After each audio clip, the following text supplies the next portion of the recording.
한국인들이 좋아하는 노래의 장르가 여러 가지일 겁니다. 그 중에 하나를 뽑자면은 트로트가 있을 거예요.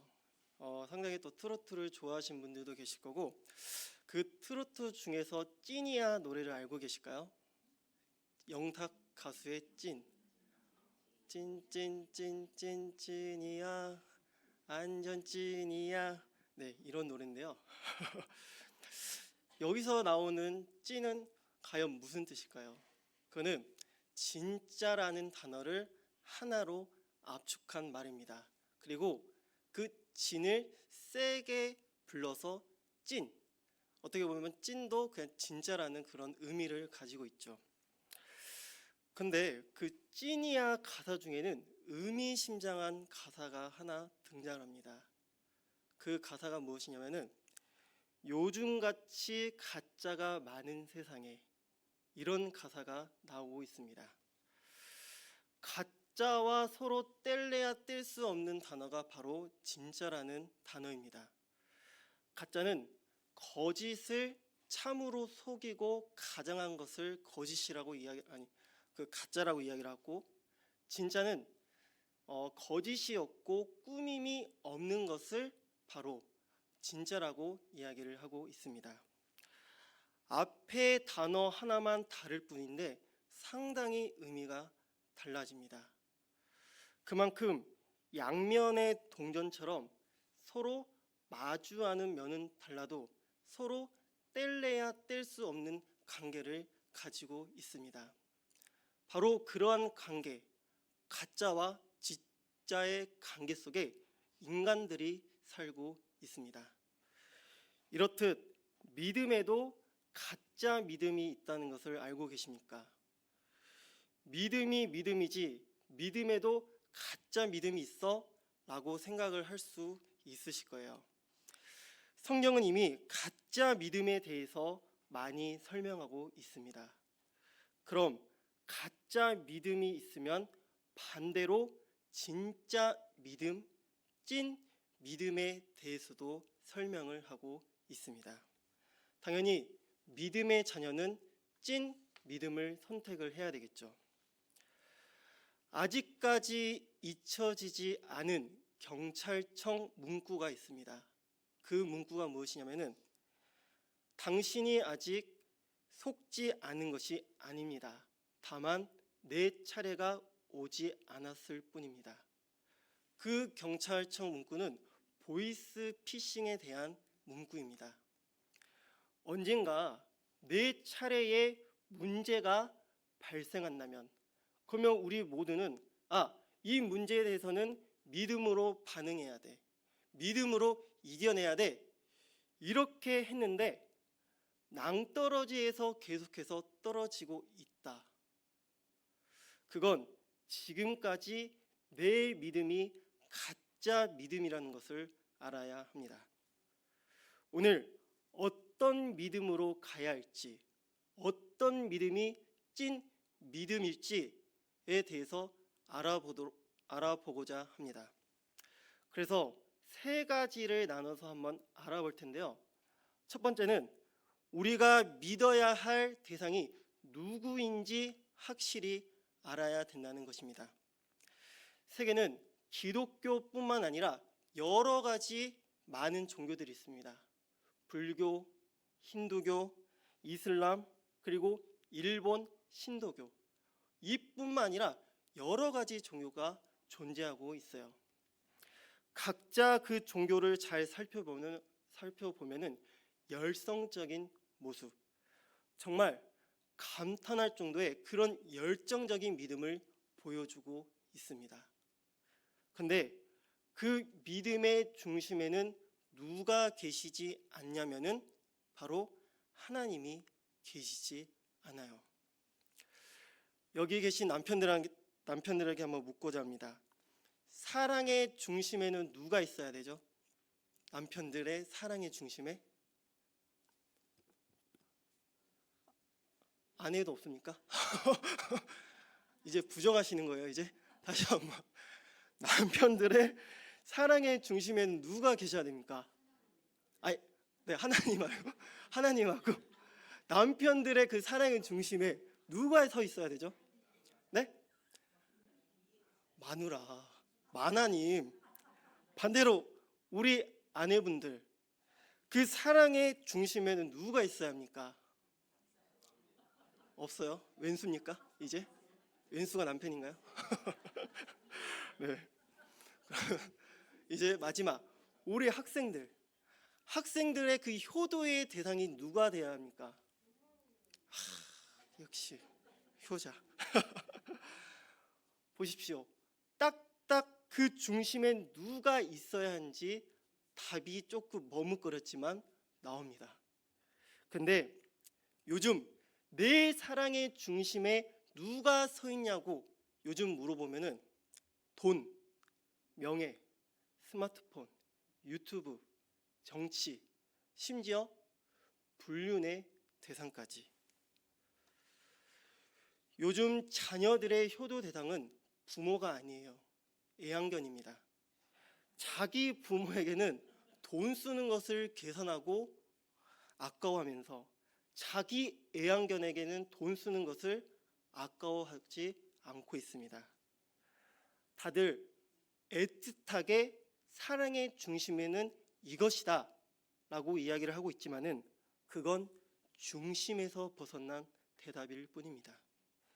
본질에서 자꾸 벗어나고자 하는 그 인간의 본성이 오늘날의 이러한 결과를 낳았습니다.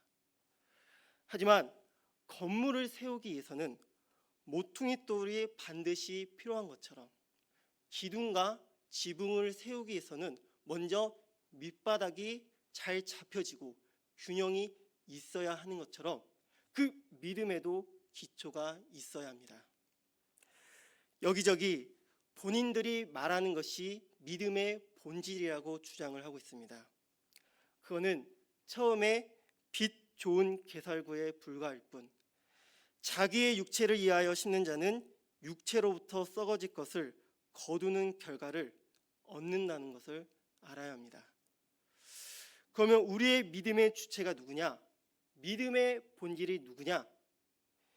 히브리서 11장, 그 히브리서 기자가 11장에 잘 명시하고 있는 것처럼 우리의 눈에는 보이지 않지만 그 믿음을 증거로 삼아야 할 분은 바로 하나님이십니다.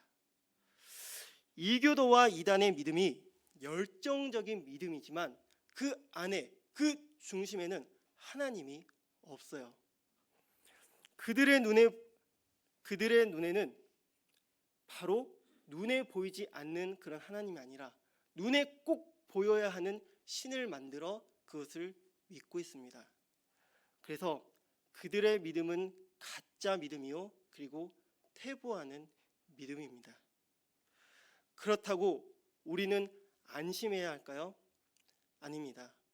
이제 우리가 언젠가 다들 하나님의 심판대에 서 있을 겁니다. 그때서야 우리의 믿음이 가짜 믿음일지 찐 믿음일지 바로 판명이 됩니다. 찐 믿음으로 나아가기 위한 첫 번째 걸음은 믿음의 주체가 누구인가를 바로 알아야 된다는 것. 그러면은 누군가는 이렇게 이야기를 하겠죠. 목사님, 그거는 다 알고 있는 사실 아닙니까? 그건 다 알고 있는 사실인데 왜 또 이야기를 하고 계십니까? 이렇게 말할 수 있어요. 그 다음 두 번째로 넘어가겠습니다. 우리가 찐 믿음을 갖기 위한 그 두 번째는 무엇이냐? 우리의 믿음은 마귀와 귀신의 믿음과 달라야 합니다. 뭐야? 마귀도 믿음이 있어? 생각할 수 있겠죠. 믿음은 각 분야에서 다른 용어로 사용되고 있습니다. 친구들 간의 믿음을 우정, 은행의 대출, 서류를 발급하기 위해서 그 믿음을 신용이라고 이야기를 하고 있고, 군인들 간의 믿음을 전우애, 정치인들을 향한 그 믿음을 신뢰도. 믿음은 이렇게 각 분야에서 다르게 사용이 되고 있습니다. 믿음은 그 누구보다 그 상대방의 환경과 처지와 그 인성 등 그 상대방을 잘 아는 것이 바로 믿음이에요. 처음 만난 그 친구가 우정을 쌓을 수가 없습니다. 서로 많은 시간을 보내고 서로 고민을 털어내고 서로 더 잘 알아야만이 그런 우정을 쌓을 수가 있어요. 그리고 은행에 대출을 받기 위해서도 그 사람의 자산이 어떤지, 그 사람이 가지고 그 신용도가 무엇인지 잘 알아야만이 대출을 내놓을 수 있습니다. 그런 것처럼 믿음은 바로 그 대상을 아는 것입니다. 한번 기억해 보시기를 바랍니다. 귀신들이 예수님을 만나면 하는 말이 있어요. 그것이 무엇이냐? 거룩한 자, 하나님의 지극히 높은 자, 하나님의 아들이라고 고백을 하고 있습니다. 누구보다 그 귀신이 예수님이 하나님의 아들이라는 그 사실을 누구보다 더 잘 알고 있었어요. 다음 바로 베드로의 이대한 고백으로 넘어가 보겠습니다.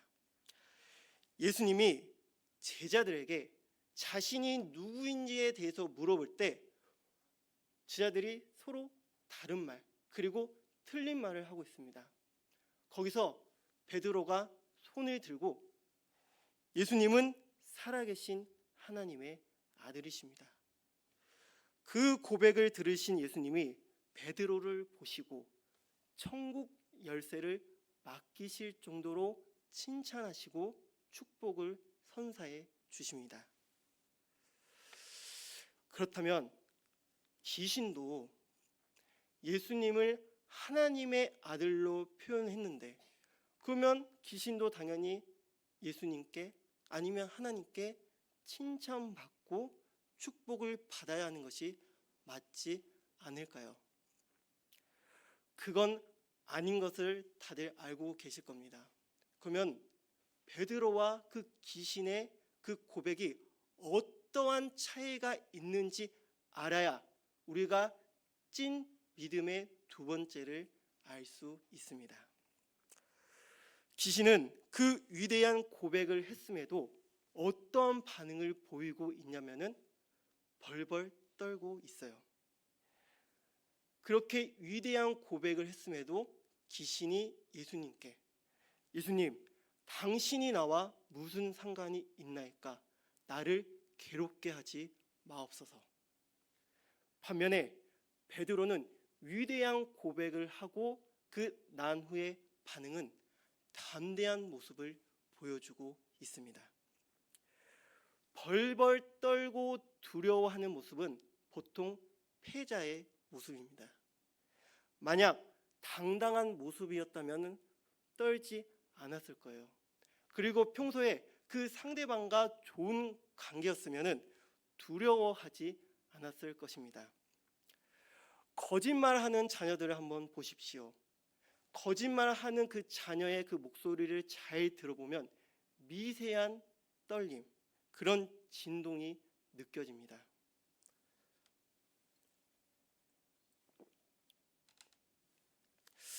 잠시 저의 어릴 적 이야기를 하고자 합니다. 전에도 한번 이야기를 했는데 제가 그 초등학교 시절 때는 그 장난감 중에 그 짱딱지라는 그런 장난감이 있었어요. 그 당시에는 정말 유행했습니다. 저도 그 짱딱지를 당연히 사고 싶겠죠. 근데 그 초등학교 때 돈이 없기 때문에 그 짱딱지를 살 수가 없었어요. 그래서 제가 할 수 있는 것은 무엇이냐면은 바로 어머니 지갑에 돈을 꺼내는 거. 그것을 했습니다, 제가. 근데 여기서 잘 들으십시오. 여기서 갑자기 졸다가 이전 목사님이 도둑질을 했대. 근데 잘 못 듣다가 이전 목사님이 바늘 도둑이 됐대. 이제 님자도 뺍니다. 이전 목사가 소도둑이 됐대. 마지막 때는 이전 목사가 도둑놈이래. 잘 들어야 됩니다, 여기서. 그러니까 제가 그때 할 수 있었던 거는 알바도 아니었고 그냥 어머니 지갑에 돈을 써. 그리고 돈을 갖고 그 즉시 문방구에 가서 짱딱지를 샀어요. 얼마나 즐거웠을까요? 그것으로 잘 갖고 놀다가 밤에 들키고 말았어요. 어머님은 딱 엄중한 상황에 저한테 정아 그렇게 하지도 않습니다. 제 별명이 똘똘이였는데 똘똘이라고 하지도 않나요. 그때는 아들아 이실 짓고 하도록 하거라 이렇게 이야기를 하세요. 그러면 처음에 거기에 대해서 제가 허둥지둥 그리고 거짓말 한 20분 30분 동안은 어버버버버버 그렇게 떨리면서 이야기를 했습니다. 나중에 뒤지게 맞았습니다. 뒤지게 맞았어요. 목소리는 작아지고 떨리는 것을 부모님은 금방 알아차리십니다. 자녀가 진실하고 거짓이 없다면 당연히 담대한 모습으로 부모님께 나아갔겠죠. 하지만 마귀는 다릅니다. 요한복음 8장 44절에는 그 안에 진리가 없고 거짓이 가득한 자, 그리고 야고보서 2장 19절에는 네가 하나님은 한 분이신 줄을 믿느냐 잘하는도다 귀신들도 믿고 떠느니라. 베드로와 귀신이 동일하게 그런 위대한 고백을 했음에도 누구는 담대하게 누구는 벌벌 떠는 그러한 반응을 보여주고 있습니다. 그래서 귀신들의 믿음은 어떤 믿음이라 할 수 있냐면은 단순히 그 지식에 불과한 믿음이라고 정의 내릴 수 있습니다. 그래서 우리도 단순한 지식에 불과한 그 믿음을 경계해야 합니다. 혹여나 우리가 단순한 지식에 불과 거기에 머물고 있다면 우리도 지금 진리를 거부하고 있는 믿음, 더 나아가 마귀와 별 다를 바 없는 믿음이 내 안에 있다는 것을 알아야 합니다. 세 번째, 찐 믿음을 위한 세 번째는 우리는 반쪽짜리 제자들의 믿음을 주의해야 합니다. 베드로가 위대한 고백을 했습니다. 그러면 그런 베드로의 모습을 우리가 본받아야 할까요? 아닙니다. 베드로의 그런 위대한 고백 이후의 모습을 살펴봐야 합니다. 나중에 그런 최후의 만찬에 모두 주를 버리더라도 나는 버리지 않겠나이다. 누구보다 그런 또 위대한 고백을 했는데 나중에 가서 누구보다 예수님을 3번이나 부인하는 자가 됩니다. 저주할 정도로 예수님을 부인을 해요. 나머지 제자들은 할 말도 없습니다. 겟세마네 동산에 예수님이 잡히셨을 때 모든 제자들이 도망갔어요. 그 이전에 예수님이 제자들에게 귀신들을 쫓아낼 수 있는 권능을 줬음에도, 그리고 그 누구보다 하나님이신 예수님 옆에 배웠음에도 그들은 목숨이 아까워 도망가는 그런 부끄러운 모습을 보여주었습니다. 그래서 제자들의 믿음은 반쪽짜리 믿음에 불과합니다. 만약 우리가 이러한 제자들의 믿음을 본받는다면 우리도 어느 순간 언젠가 도망가는 모습을 보여주고 말 것입니다. 그래서 반쪽짜리 제자의 믿음을 주의해야 합니다. 그러면 우리는 어떠한 찐 믿음을 가져야 하느냐? 오늘 우리가 읽은 성경 말씀처럼 분명히 이야기를 하고 있습니다. 9절을 보시면 내가 만일 내 입으로 예수를 주로 시인하면, 여기서 끝난 것이 아니라 또 하나님께서 그를 죽은 자 가운데서 살리신 것을 내 마음에 믿으면 구원을 받으리라. 그러니까 예수님이 돌아가시고 부활하신 이후의 모든 사건을 믿음으로 고백해야지 구원을 얻을 수 있다라고 선포를 하고 있습니다. 결혼은 배우자를 위해 끝까지 헌신하겠다는 선포입니다. 하지만 배우자가 늘 건강하면 좋을 텐데 우리가 이런 연약한 육체에 속하는 한 우리는 병에서 자유롭지 못합니다. 배우자가 아프면 남편과 아내는 어떻게 해야 할까요? 당연히 끝까지 돌보고 간호해야 합니다. 말할 것도 없죠. 결혼은 배우자와 끝까지 함께하고 책임을 갖는 것입니다. 이제 배우자가 먼저 세상을 떠나고 나도 나중에 세상을 떠날 때 비로소 나의 믿음과 사랑이 증명됩니다. 그래서 결혼이란 말에는 처음부터 끝까지 책임지고 헌신하겠다라는 의미가 갖고 있습니다. 이렇듯 예수님을 믿는다는 것이 바로 이런 것입니다.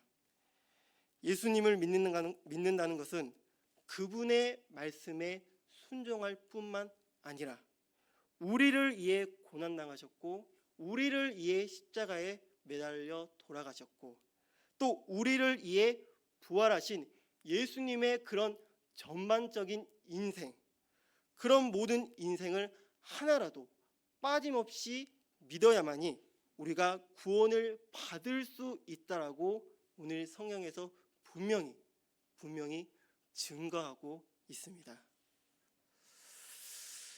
고린도전서 15장 13절 14절에는 만일 죽은 자의 부활이 없으면 그리스도도 다시 살아나지 못하셨느니라. 그리스도께서 만일 다시 살아나지 못하셨으면 우리가 전파하는 것도 헛것이요 또 너희 믿음도 헛것이며. 그러니까 바울은 예수님의 그런 말씀만 선포한 것이 아니라 십자가 사건 그리고 그런 부활의 사건, 그런 전반적인 믿음을 선포했습니다. 만약 바울이 예수님이 부활하지 않았더라면, 우리가 부활한 그런 예수님을 전하지 않았더라면 그것은 헛된 믿음이라고 이야기를 하고 있죠. 그리고 성경은 구원을 받는 것으로 끝나지 않습니다. 마음에 믿어서 입으로 시인해야지 구원에 이를 수가 있습니다. 예수님이 겟세마네 동산에서 잡혀 있을 때 제자들은 도망가는 부끄러운 모습을 보여줬습니다. 그러나 제자들이 나중에 180도로 변한 모습을 보여주어요. 제자들 자신들이 죽을 때가 돼서 180도로 변한 것이냐? 아닙니다. 그때가 언제냐면은 바로 예수 그리스도가 부활하신 이후에 비로소 그들의 반쪽짜리 믿음이 하나의 믿음으로 완성이 됩니다. 11절에 성경에 이르되 누구든지 그를 믿는 자는 부끄러움을 당하지 아니하리라. 이제 제자들이 그런 부활하신 예수님을 선포한다면 자신들이 비난받을 것을 알았습니다. 그리스도를 전한다면 부끄러운 일을 겪을 수 있는 것도 알았습니다.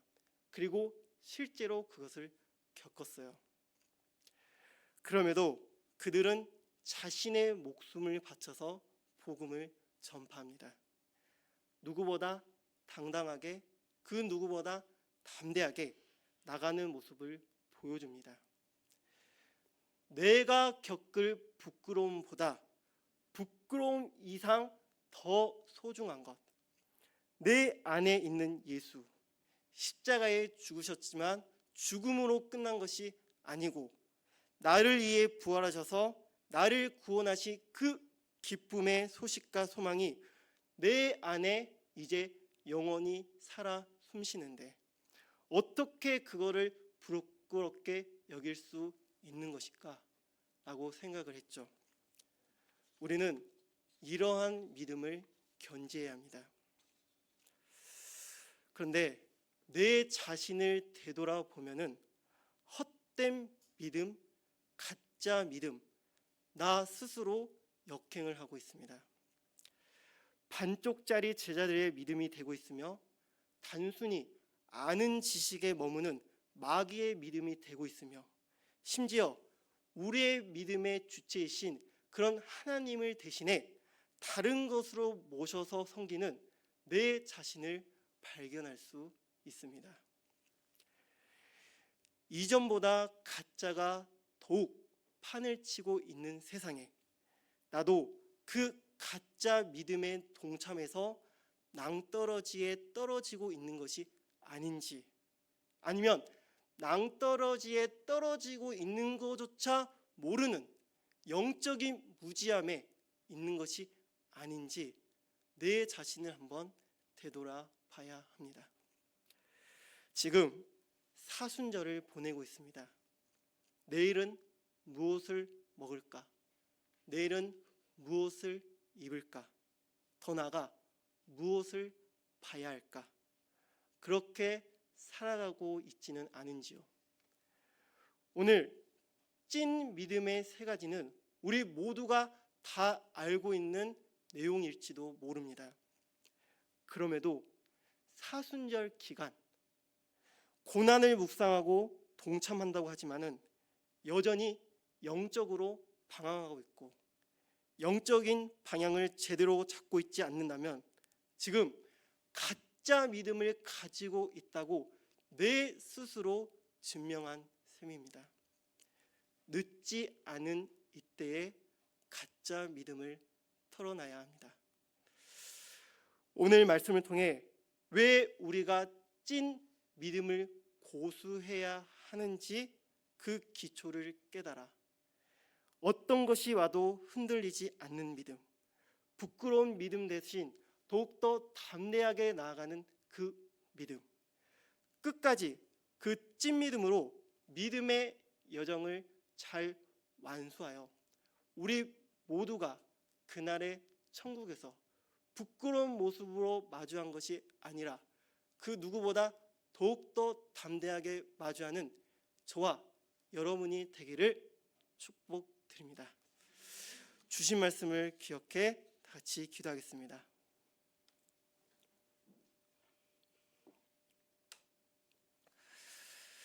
사랑의 주님, 오늘 찐 믿음에 대해서 말씀을 나눴습니다. 믿음의 주체는 하나님이시며 우리는 마귀의 믿음처럼 단순히 아는 지식에 불과한 믿음이 되어서는 안 되며 반쪽짜리 제자들의 믿음을 경계해야 한다는 것을 알았습니다.